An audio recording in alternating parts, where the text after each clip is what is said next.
Rangkas di Tanjung, cuma nak apa yang kain. Kalau tidak emas di kandung, sana jadi orang lain. Assalamualaikum warahmatullahi wabarakatuh dan salam sejahtera. Saya Nuzulatul Hidayah binti Abdullah, berumur 16 tahun, bersekolah di SMK Abdurrahman Talib, Teluk Intan, Perak.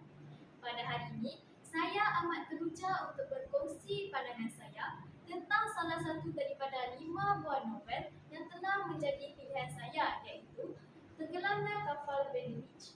Sebelum itu, marilah sama-sama kita telusuri isi kandungan yang terdapat di dalam novel ini terlebih dahulu, kerana terdapat banyak teladan yang dapat kita contohi daripada novel ini.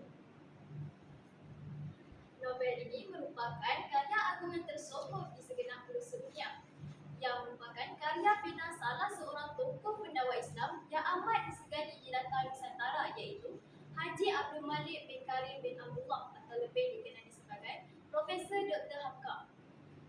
Pada tahun 1938, ilham menulis cerita Tenggelamnya Kapal Benedict mula ditulisnya dalam majalah-majalah secara bersiri.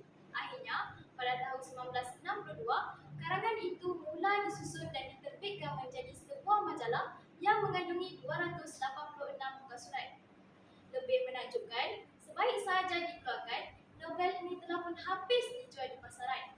Baiklah, kita beralih pula kepada isi kandungan novel ini.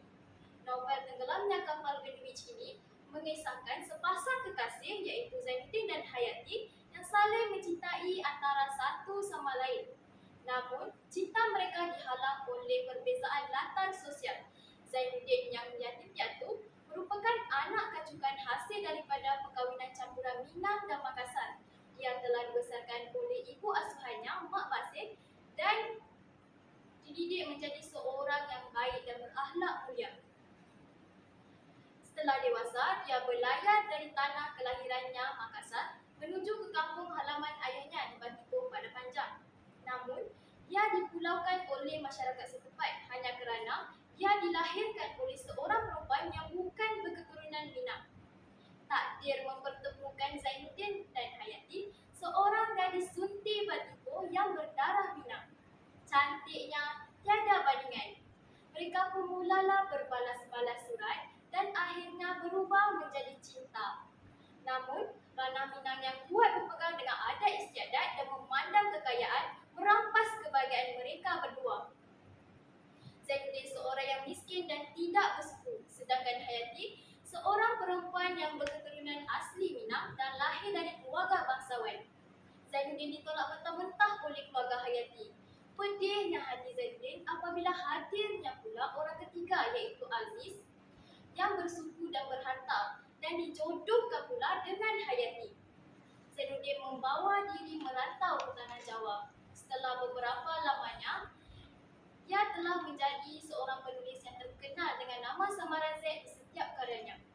Setelah Hayati dan Aziz berpindah ke Surabaya, mereka mengalami masalah kewangan kerana banyak berhutang dan Aziz pula hilang pekerjaan. Secara kebetulan, mereka bertemu dengan Zainuddin dan tinggal sementara di rumahnya. Kerana tidak mahu menanggung malu, Aziz meninggalkan isterinya untuk mencari pekerjaan di Banyuwangi. Beberapa hari kemudian, datanglah 2 surat dari Aziz. Yang pertama, berisi surat penceraian untuk Hayati, dan yang kedua merupakan surat permintaan maaf dan permintaan agar Zainuddin menerima semula Hayati. Beberapa setelah itu, Aziz ditemui mati kerana membunuh dirinya sendiri.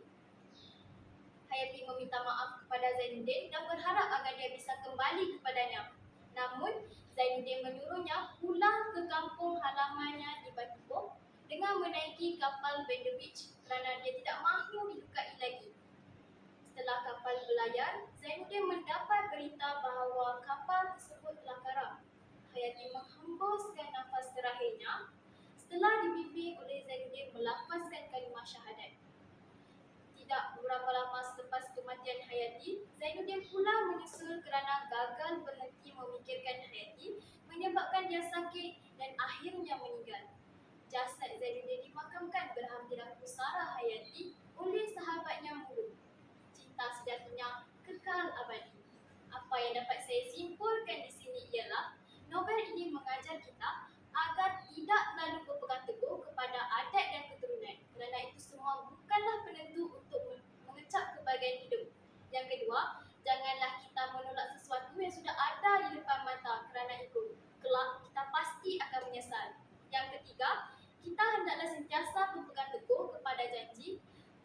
kepercayaan orang lain kepada kita tidak hilang.